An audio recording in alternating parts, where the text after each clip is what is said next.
Seguro que alguna vez hemos dejado la casa de la playa a un familiar o el coche a un amigo para el fin de semana. Pues aunque no lo parezca y sin firmar ni un solo papel, lo más probable es que estuviéramos cerrando un contrato. Vamos a ver de qué va todo esto. Porque sí, ese gesto tan común, el de prestar algo de valor sin cobrar, tiene nombre y apellidos en el mundo del derecho. Hay un contrato específico para ello y la verdad es que conocerlo nos puede ahorrar más de un dolor de cabeza. Vamos a meternos de lleno en lo que dice la ley. Vale, pues entremos en materia. ¿Cuál es el nombre técnico de este préstamo entre amigos y qué se necesita para que sea, digamos, oficial? La respuesta está en la definición que nos da el propio Código Civil. Aquí lo tenemos. El término es comodato, o para que nos entendamos, un préstamo de uso. Fijaos en las claves que da el artículo 2200. Primero, y fundamental, es gratuito. No hay dinero de por medio por el uso. Y segundo, se tiene que devolver exactamente la misma cosa. No una parecida, no, la misma.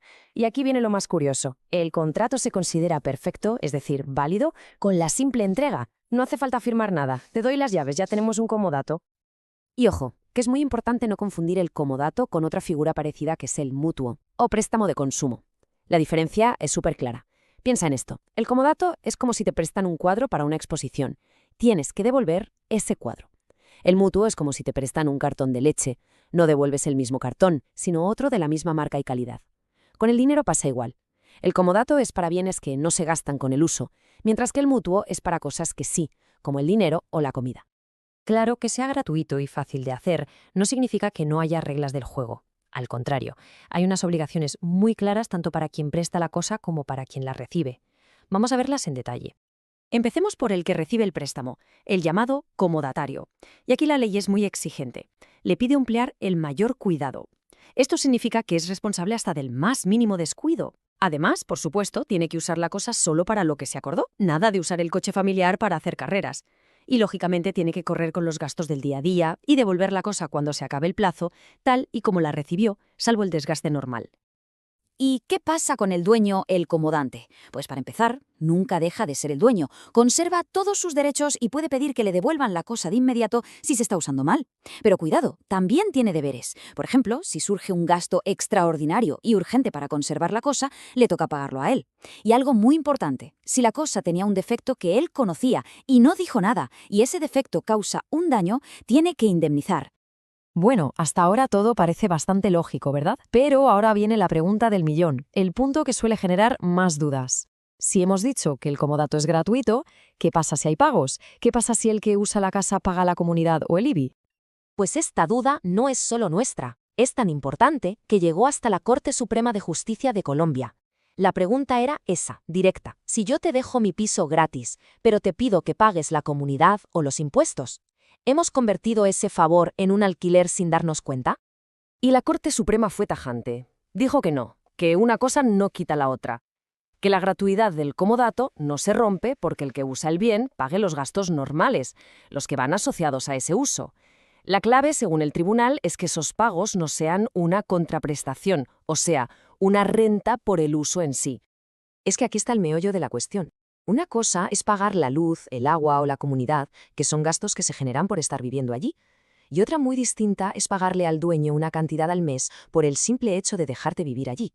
Lo primero es mantener la cosa. Lo segundo, eso ya es una renta, un alquiler. Vale, pero ¿y si el contrato se acaba? ¿O si nunca tuvo una fecha de fin? Vamos a ver ahora cómo termina un comodato y qué puede pasar si dejamos pasar el tiempo. Y para ilustrarlo tenemos un caso real que es, bueno, bastante increíble. Nos vamos a Medellín. En 1988, el distrito, que es como el ayuntamiento, le cede un inmueble a una entidad en comodato. Plazo, 2 años. O sea que en 1990 el contrato se acababa. ¿Pero qué pasó? Pues que llegó 1990 y los ocupantes se quedaron y nadie dijo nada. Y aquí viene lo fuerte. El tiempo fue pasando, 1 año, 5, 10, y no fue hasta 2015, 25 años después de que terminara el contrato, cuando el distrito de Medellín por fin puso una demanda para recuperar el inmueble basándose precisamente en el incumplimiento de aquel contrato de comodato. ¿Y cuál fue la decisión del tribunal?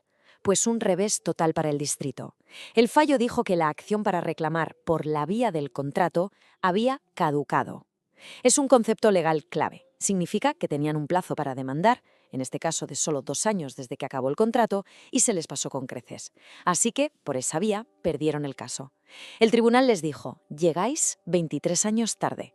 Ojo, les recordó que tenían otras vías para recuperar el inmueble por ser un bien público, pero la del contrato, esa ya estaba cerrada. Este caso nos enseña lo importante que son los plazos. Pero, además de que se acabe el tiempo pactado, un comodato puede terminar por otras razones. Por ejemplo, si se prestó para un uso concreto, pues cuando ese uso termina. O, por norma general, si fallece el comodatario. Y una muy importante, si al dueño le surge una necesidad urgente e imprevista de la cosa. Y luego está una figura muy particular, el comodato precario. ¿Qué es esto? Pues básicamente es un préstamo en el que no se fija ni plazo ni un uso específico. Es el típico te dejo el piso hasta que lo necesite. En este caso, el dueño se reserva el derecho a pedir que se lo devuelvan en cualquier momento, sin tener que dar más explicaciones. Muy bien, pues después de este repaso por la ley y de ver casos tan llamativos como el de Medellín, ¿con qué nos tenemos que quedar? ¿Cuáles son las lecciones prácticas que podemos sacar de todo esto? Vamos a resumirlo en 4 puntos clave. Primero, siempre por escrito. Ya sé que la ley no obliga, pero un papel lo aclara todo y evita futuros líos. Segundo, definir el plazo. Poner una fecha de fin clara. Si no, corremos el riesgo de que se considere un comodato precario. Tercero, especificar los usos. ¿Para qué se puede usar la cosa y sobre todo para qué no? Y cuarto, y quizá lo más importante, lo que nos enseña el caso de Medellín, actuar a tiempo. Los derechos no duran para siempre. Si hay un problema, hay que moverse rápido. Al final, como vemos, un gesto que nace de la confianza, como es prestar algo valioso, está rodeado de una realidad legal bastante compleja. Y nos deja con una reflexión final. ¿Un préstamo de uso es sobre todo un acto de confianza en la otra persona o debería ser más bien un riesgo calculado, bien atado con unas reglas claras? Ahí queda la pregunta.